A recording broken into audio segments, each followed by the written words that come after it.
Every room you enter is a chance to create opportunity, impact, and connection. But if you don't know how to show up with power and presence, then you miss your moment. And this eats me up because honestly, too many brilliant people are shrinking in rooms they were meant to shift. I'm Erin Cole. I'm the founder of Heartbeat Communications. I am a communication strategist, a storyteller, and a professional MC. And I've been on more than 500 professional stages. And this is what I know. Let me tell you what I know. The same skills that you use to command a stage are the same skills that you use to show up and own any room. Welcome to the Owning the Room podcast, and I hope you enjoy this episode.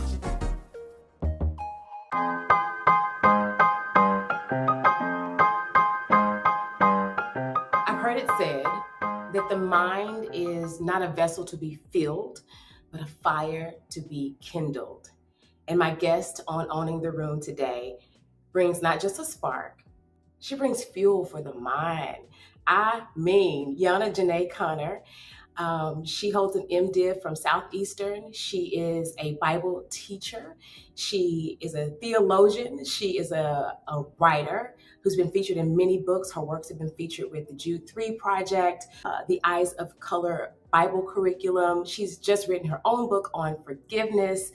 And she really challenges us to think differently, critically, and thoughtfully about culture, about life, about the Bible, and how all these things go together. And not to mention, she's a good friend of mine. So I get to share that wisdom and that thoughtfulness and that intention in a close and intimate space. And so I could not think of a better guest to come on Owning the Room today to speak to us about how she does that through her lens. Would you please put your virtual hands together for my guest today, Miss Yana Conner.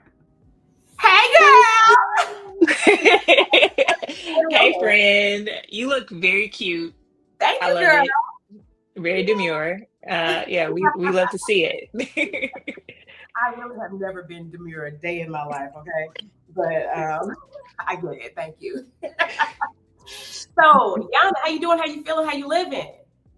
I'm doing good. Today I'm doing good. As you just said, like I've been writing a book on forgiveness and I wrapped that up about maybe like 6 weeks ago. And so I'm coming out of mental fatigue and the fog of all that and starting to feel more like myself. So I'm doing good today. Okay. Now tell me, when you were 18 years old and you were thinking about who you wanted to be, what you wanted to do, that Yana Conner. Mhm. Did you see yourself doing what you're doing today, being a person that is a writer and a speaker and all those things? Absolutely not. Absolutely not. So I went to University of Missouri Columbia. I was in the pre-nursing program. That was the goal. By God's grace, I did not get into nursing school. I did not get into nursing school, and that brought about a question that a friend of ours, Courtney Joe, asked me, and she said, "Yana, what do you want to do with the rest of your life?" And what came out of me was ministry. I was doing ministry on my campus, leading a Bible study, discipling women. And I was like, man, I could actually do this for the rest of my life. And so if it had not been for that rejection, if it had not been for that friend asking me that question, I don't know if I would have known like that was what was in my heart, but it was like, it's ministry. But even then, I had no idea what that would mean. I just thought, maybe I would be some sort of televangelist, because the only picture I had was like Juanita Bynum and Joyce Meyer, so I just thought that was the plan. And so I had no clue, particularly about writing, because I had a writing tutor all the way from middle school up and through college. It was not a strength, it was a definite weakness. And I almost like failed English in college. Like my Wow. first grade was a D, and I've never gotten a D in my life except for that one. But no, it wasn't something that was a strength of mine. So, how did you realize, like, after you leaned into ministry and kind of like accepted that feeling of having a calling? How did you notice that you thought differently about, culture and scripture and things like that, even differently than Christians think about, like things that we generally just accept? Actually kind of challenge those thoughts.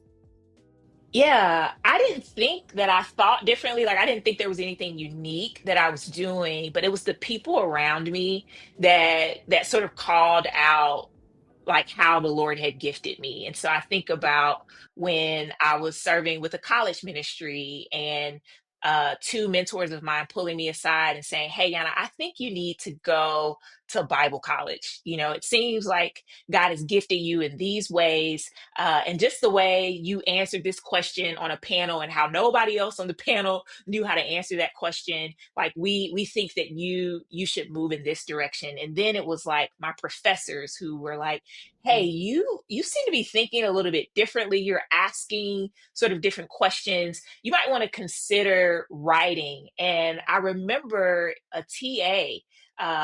TAs usually are the ones who read the papers and all that kind of stuff. And my TA sent a paper of mine on a it was like a book review to one of my professors and was like, "This girl is writing and thinking on a different level than her peers, Okay. and she should really be considered. She should really be encouraged to do more writing," which was like shocking to me, right? Because I'm the girl who can't write, and so that was really encouraging. One thing I know about you is that you definitely are an introvert. Hmm. You Hmm. are recharged and refueled by getting time in small groups or by yourself. Uh, and so just to see how you've evolved, you've been in full-time ministry 20 years, right? Just Hmm. about. Yeah, yeah, Um, yeah. We're there. and I failed to mention in the intro, you serve as a discipleship director at your church, Mhm. for church in Durham, North Carolina. Yeah, yeah. We're in Hillsborough, North Carolina. Durham's right outside the county line there. Yeah. And so your work has long caused you to be in front and around people. Okay, let me go back and say this. I love the way you were like owning the room in writing and didn't even know you were doing it. That's dope. Like you were Yeah. standing out. I think that's Yeah. part of what it means to own the room is like, you Hmm. know, you know, being something that is not like the others. Uh, and then you see this carry throughout your ministry where you are having to do something that is not naturally what you want or would prefer to do. How do you own a space and show up present and like engaged and challenge people to think and teach and preach on a regular basis? You got How often are you teaching, preaching? At my church, probably about every 6 weeks or so, I'm preaching. We do have other things that happen throughout the week, and so like right now, I'm in a growth track, and I'm teaching every Wednesday of this month.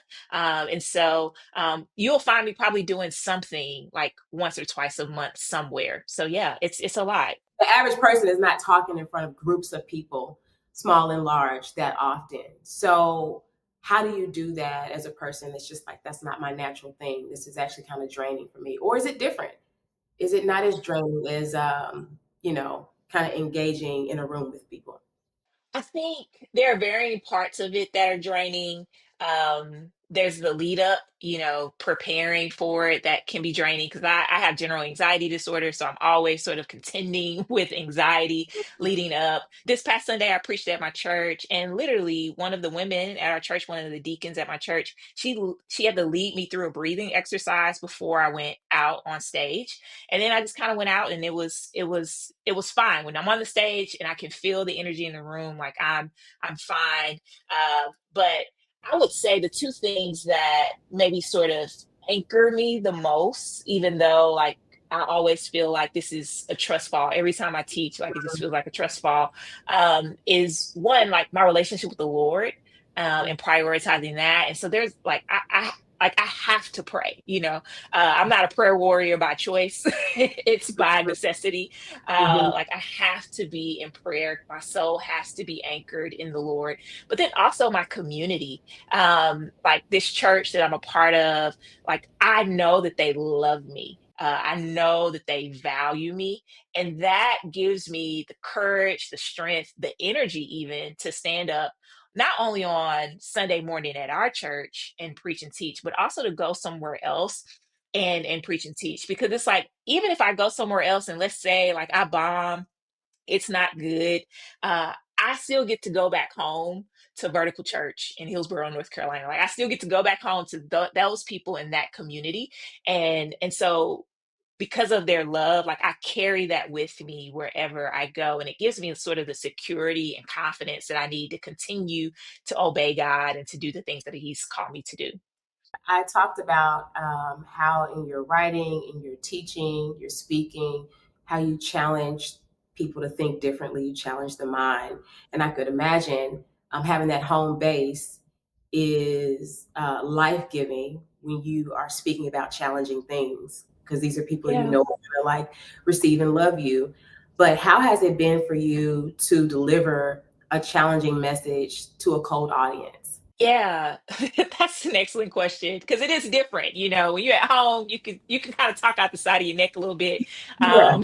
and people have enough experiences where they like, okay, we Yeah. love her, we know her heart.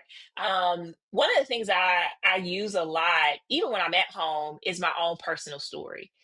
So if I know that I'm going to say something that is challenging or something that is hard, I confess how Mm. I have personally wrestled or struggled with it. And so this past Sunday, spoke on forgiveness, and I shared about the four barriers of forgiveness. One was emotional pain. The second was anger. The third was sort of forgiveness amnesia, that I forget the forgiveness that I've received. And then the Mm. fourth was like, I literally, sometimes we literally don't know how to do it. Like we know that Yeah. Jesus commanded us to forgive. We even know that it's a good thing to forgive, but we don't actually know how to do it. But every time I knew that I was going to be like pressing on somebody's toes or making them uncomfortable, I made myself uncomfortable first, because I want you to know that I am with you in this. And so even as I wrote this book, it was like, I am not an expert on forgiveness. If anything, I've written this book out of weakness. And so I'm going to lead by showing you my humanity, my weakness, so that you can know that I'm not speaking to you from above, but Yeah. side by side. I love that. And when I tell you I can't wait to read this book, I hope I don't regret saying that. Because, like, I told you this over the phone that I feel like forgiveness is one of those topics like grief. Yeah, How, you know? Everybody has to deal with it, but nobody wants to deal with it. Nobody wants to lead out in that, but we all face it. And we yeah, can't speak the language of it, grief or hmm, forgiveness. yeah. So, my question for you, let me tell you a little story. A few weeks ago, a couple of months ago, my husband and I were sitting in church. There was a guest pastor who happens to also be a psychologist, Oh, wow. and he was speaking on forgiveness. And when I tell you, at the end, me and my husband were wrecked, Hmm. thinking in a way Yeah. that we didn't know. Like we thought we were good, you know, on some things. And then both of us were like, what is going on right now? And Hmm. just realizing this, like how perpetual, like ongoing Yeah. forgiveness really truly is. It's a Hmm. hard topic. What made Hmm. you write on forgiveness? Why? Yeah, it's really not what made you, it's a who. It's a who. And it was the Lord. You know, when my initial conversations with the publisher were about five other book ideas. And we ended up in a conversation. And I remember on the proposal that I sent to them, I put other book ideas, forgiveness, First John, and something else. I don't even know what the third thing is. Is this all it was? Just like forgiveness, like it was a bullet point. And they said, hey, can you tell us about this book on forgiveness? And I said, it's not a book, it's an idea. Like it's an Mhm. idea. Like I knew that I would probably write a book on forgiveness, but I never thought it would be my first book on forgiveness. I didn't think I was ready to write that book, but the more we talked, it was like, no, this is the book. And so, you know, when you're about to get a book deal, you're just really excited. So I was like, oh my God, this is actually happening. So I said, Mhm. yeah, I would love to do that. I can send you some chapter summaries, all of that. Aaron, I ghosted them for 2 months. For Oh no. 2 months. Because I was just like, I can think of five people who would see that I'm writing a book on forgiveness and they Mm, would laugh. They would wow. laugh. because of sort of the brokenness and the conflict that existed in our relationship, and how in some ways I ghosted, I canceled, all those things. And so it's like, how can she write a book on forgiveness? And I knew that this book would cause me to go to places in my story that I had healed from. And I was like, I ain't really trying to go back there. And I knew that it would cause me to go to those handful, 5 people that I needed to be reconciled with. And so this was not my choice. And it was a 2-year journey of writing and wrestling with the Lord. But I'm so glad that I gave myself over to that work. I'm a firm believer, for anyone who's in ministry or just doing something that they feel like God's called them to do, like it, your calling is not primarily about what God wants to do through you, but what he wants to do in you. And I feel like this book was yes, something that the Lord wanted to do through me, but it was also something that he, like, it was a work that he wanted to do in me. And Mhm. so it is by far, the one of the hardest things I've ever like done in my life. But I would do it again. But this was definitely not my idea. It was not my idea. But I will say this, in the book, my heart is twofold. It's one, to give people compelling whys and practical hows for forgiveness. I feel like most of my Christian journey, I grew up hearing sermons on forgiveness and was like really encouraged, really inspired, really convicted, but I left not knowing how to obey, how to forgive. It's like, you Good. casted Yeah. all this vision to me, I'm ready to do it, but I don't know how. So in the book, I am literally trying to the best of my ability to put language around like what forgiveness is, even have a conversation on what is the process for forgiveness, talking about how forgiveness is not reconciliation, and how forgiveness is not also trusting someone again. And so just trying to walk us through and put language and frameworks on how do we obey Jesus's command to forgive. And so I'm really excited about that. And I hope this book really helps people who are really wrestling like with the question, how do I do this? It sounds like you were the perfect person to write the book in Mhm. God reasoning, because I don't understand what he be doing, you know? I hear a journey in writing this book. I hear you having to do lots of things to, in a sense, own the room. They even show up to do it. Mhm. What does healing have to Mhm. do with someone's ability to step on stage and Mhm. manage the energy of other people, to to speak to other people, to own the room in a conversation? What is healing's role in that process? Yeah, that's such a good question. Um, I feel like the more that Jesus heals me and he uses people to heal me, the more I can be my freest self. Yes. And so the more I get healed from fear of rejection and the actual rejection that I've experienced, the more I can walk on a stage and not be controlled by that fear. And so now I'm not on stage like trying to work for your approval. I'm not on stage too worried about hurting your feelings. Like, of course, I don't want to hurt your feelings, but I'm not so preoccupied with those sort of conversations, or so preoccupied with my wounds, that I can't be my freest self. And my freest self is my most loving self. Mm, It's the parts of me that's not so consumed with self and how I am being received, but more so concerned with how I am loving you. Right. So mm. it helps me to trade being self-centered for being other centered. And so every time I sort of experience another sort of dimension or stage of growth or healing, I can see how it allows me to run with more ease, with more freedom, with more joy, and with more love. I love that, Yana. This is so good. What would you say owning the room means to you, and how would you encourage others who are finding their voice to do that? words I live by, this is, if this would be my mission statement, is that I would bring glory to God. And also love other people well. And so my emails, it's like for the glory of God and for the good of others. And so when I'm stepping in any room, I'm just trying to figure out like, how do I bring as much glory as possible to God? Because for me, owning the room is him owning the room, right? Yes. I am just like a conduit of that. It's like, how do I point people to Jesus and his goodness and his kindness and his love? And then the other one is owning the room for other people. And so I think a lot of times, and this is something I've had to struggle with a lot, particularly in preaching, because it's like, I want to do good. I want people to have good things to say about me. I want to be applauded. I want to be, patted on the back. And it's like, no, Yana, owning the room is not about those things.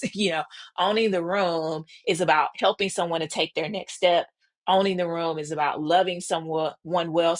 Owning the room is speaking truth in a way that is gracious and kind and loving, where people leave feeling helped and enriched by the time that you share together. And so for me, it's been a matter of trying to decenter myself, to center them, and also to center the Lord in His glory.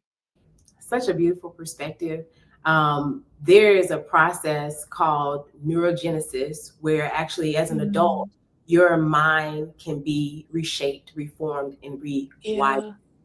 And Hmm. I love how you call people that you speak to up to a faith that is not just simply felt, but one that is formed. And the mind is changing by how you're thinking and talking about things. And so I just Mhm. want to appreciate you, give you your roses, celebrate you for coming on the show. Thank you for Yeah. how you do that, how you execute owning the room in your own way and beautifully. And keep doing it. I cannot wait to see that book, read that book. How can Yeah. people follow you, keep up with you, and see what you got going on? Yeah, so you can follow me on Instagram. That's primarily where I'm at. It's at Yana Janae. And then you can also pre-order the book. The book's coming out in November, but you can go online. You can either type in my name, Yana Janae Conner, or you can type in Living Beyond Offense, and the book should come up that way. Love it so much. Thank you, Yana, for being on the show. Thank you for having me, friend. This was so much fun. It was. Hey, if you enjoyed that episode, I hope you did. Share it with somebody else. Don't keep it to yourself. Like, comment, subscribe, leave a review, all the things. And if you want to keep up with how you can own your own room, check out the show notes for more. I hope to see you next time.